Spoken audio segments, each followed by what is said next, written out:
Are you having a hard time getting time off for health-related reasons?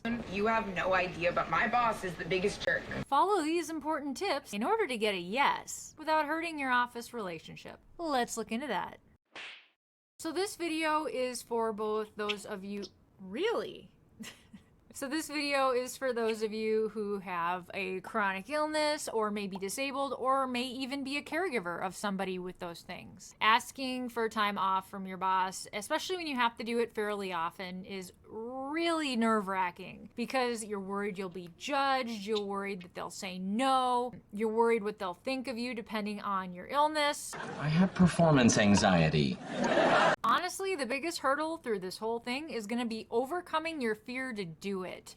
I recommend just do it. You make it so easy, don't you? It can really be scary and frustrating trying to get off enough time off when you have flare-ups, when you have doctor appointments, when you're just feel like the world is crashing in on you, but somehow you still gotta pay the bills. Don't despair. These tips should take a lot of the stress out of it, and they should just kind of give you the idea of what is normal and what isn't. The worst they can say is no. If they're gonna harp on you, rag on you, do anything unprofessional, that's what HR is for. Uh-oh, calling HR. So really the very first thing you want to do isn't even confrontational. The first thing you want to do is you want to look into whether your work has any initiatives or allowances specifically for people with disabilities, mental health, or being a caregiver. Because at least in America, most jobs do.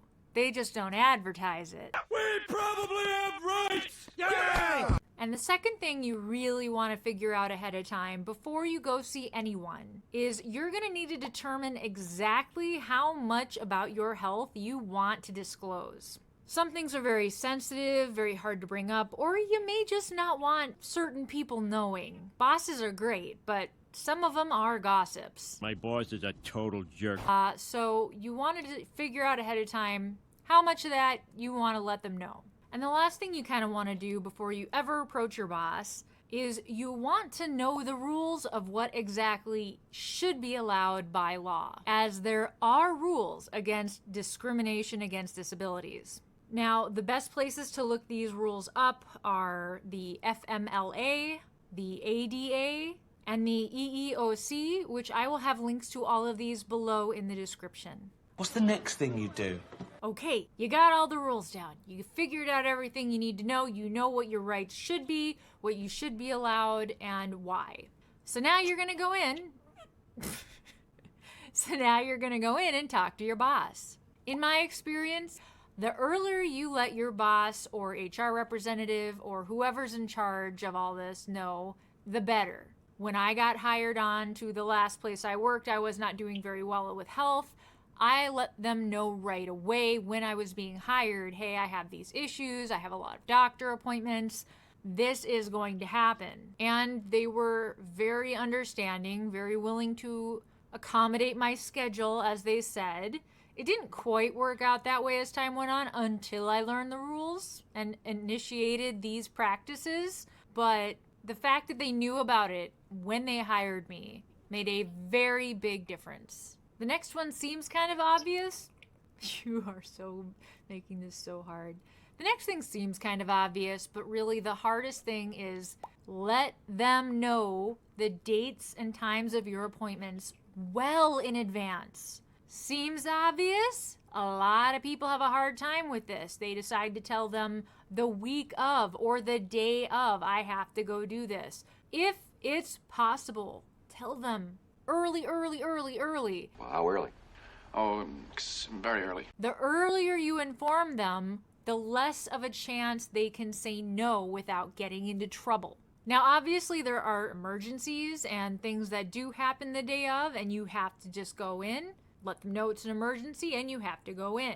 A regular doctor's appointment, 9 times out of 10, not an emergency. Basically, it's a respect thing. The sooner you can tell them that this is going to be needed, they know you respect their time and their effort, and they're not going to suddenly be out a person for something that you knew about ahead of time a long time ago. If you respect me, I'll respect you. And that leads me into a point that I really don't think a lot of you are going to believe, and that is that most managers are actually really hungry to find ways to help you. You're right, I don't. They want to help their workers. They want to help their workers work better, stay longer, not quit as much. And a lot of that is, you being happy on the job and healthy on the job. Even me, when I worked at one of the bigger hospitals, I had this kind of psycho Susie, nurse manager boss, and she was very intimidating, let's say. And I was young at the time and new to being sick. You are so loud. I'm gonna have to put you away. And so I was really scared to ask for time off for how intimidating she was. And I ended up pushing through and pushing through and pushing through. And yeah, every time I asked for time off, she did give me a hard time. That was just her personality. Nothing you can do about it. But the interesting thing is, when I ended up quitting that job and going down the ladder to a easier job on my body that wasn't going to pay as well, I went up to her, I explained to her why I was leaving, and gave her my 2 weeks notice, and she was appalled.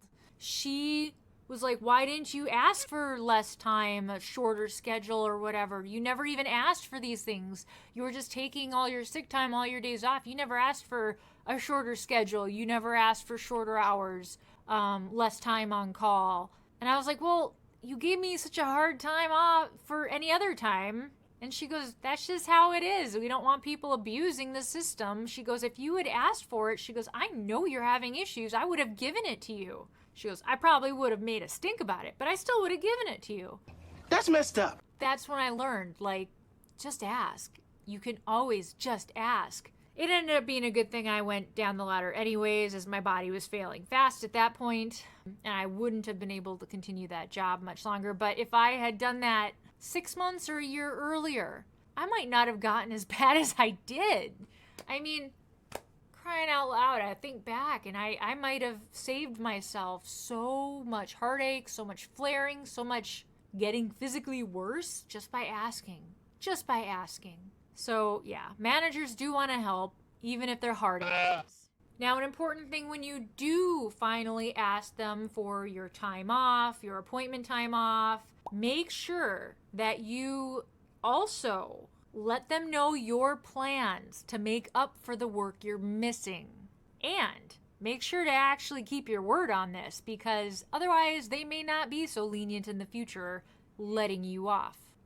If you need to take the next couple Mondays off to go to shrink appointments or doctor appointments or physical therapy, then give them a way that you can make it up. Okay, I can't do Monday the next so many weeks I have these appointments. I can't get it any other time. Is it possible for me to come in and make up the work on Saturday, or to stay an hour or two later the rest of the days of the week? Give them a plan to try and make up for it. This is very important so you don't get backlogged, so they don't feel like you're not pulling your weight, especially if you're taking time off without pay because you don't have sick days. Very, very important you already have a plan and a couple options for how you're going to make up for the work that you'll miss. I hate hard work, unless it's on pranks. And some managers will need you to bring in a doctor's note. If they're giving you the hum and the ha and whatever, say, hey, do you need me to bring in a doctor's note? I'll gladly bring one in. That's kind of the trump card, because if you're offering to bring that in, they know you're serious. And if you do go and have your doctor fill out this sick note, it doesn't have to be specific. Doctors can literally write, they need this time off for appointments for the next so many weeks. Doesn't have to say why, doesn't have to say your condition, doesn't have to go into specifics if you want to keep all of that private. Most doctors are very well versed in this. They totally understand how to do it. And, I actually had doctors show me how that works. So I'm not just pulling this out of my butt. Like, they explained it to me, because doctors are like, no, you shouldn't be letting all this out. It's your business, not theirs. So just FYI, doctors are pretty cool about that. I'll write you a note. Another thing you might not know is if you're calling in sick to work from home, you call in sick, they legally can't ask you why. If you have the sick time, if you're having a bad flare-up, if you can't get out of bed without it really hurting you, call in sick. They ask why, be like, I'm sick, that's all I have to say. Because that's the truth. At least here in America. I'm not sure how it is in Europe or Australia or New Zealand or any of that. Put it in the comments below if you know, please. But they just have to accept that you're using your sick time. Again, I think I will have the link to the proof and the receipts of that in the description. Gotta study, gotta study. Okay, I hear you complaining, but Rachel, what if they say no? Okay, they said no. The worst thing they could have said is no. You have two alternatives to being granted leave.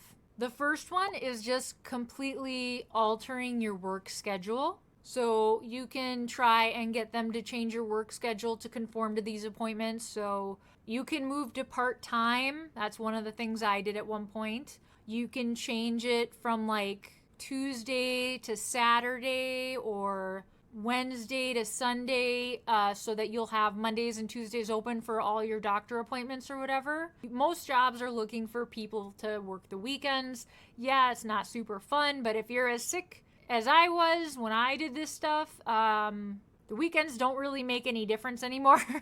So just move your work schedule around. When you run out of sick time or when your bosses are just hard asses, find a way around it. If you used a tactic I didn't go over, please drop it in the comments. So the second thing you can do is you can contact an organization called JAN, J-A-N, and they provide free and confidential disability accommodation assistance. And so they should be able to help you with contacting your work about getting assistance to accommodate your issues. And again, that link is in the description and the sources. If this helped you at all, please share it. So let's get this stuff going viral if it really is helpful. I still can't do it! A lot of the anxiety really comes from a really harsh inner critic that makes us not want to or be too scared to talk to our bosses about getting time off. So the next step is to watch this video here all about overcoming your harsh inner critic. I hope this helps you, and if there's anything else you want me to go over, please drop it in the comments. I'm slow, but I will get to it eventually. Keep on surviving.